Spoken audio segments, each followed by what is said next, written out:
Magandang araw po sa inyong lahat. Agosto 11, 2025.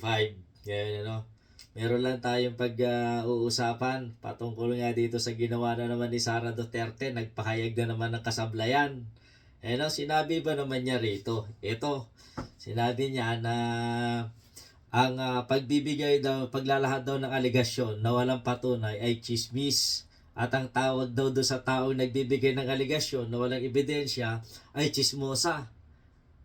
Ito ba si Sara Duterte, dinidescribe niya sarili niya.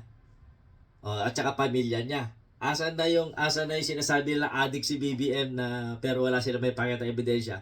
Asan na yung sinasabi ni Sara Duterte na may mga ebidensya siya ng katiwalian kina BBM at least at saka Martin Romualdez pero wala siyang pinapakita ebidensya.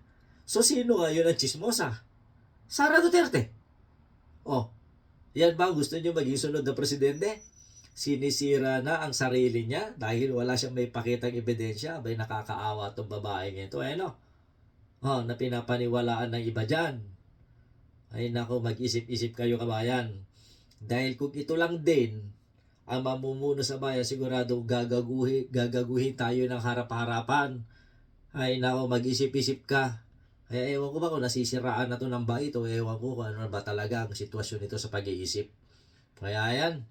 Ay maraming salamat nga pala sa sponsor ng ating live stream kanina ngayong araw na to. Walang iba kung hindi si Love Sapphire. And of course doon sa nagpakulay sa ating live stream kanina kay Bagtit. Ito siya.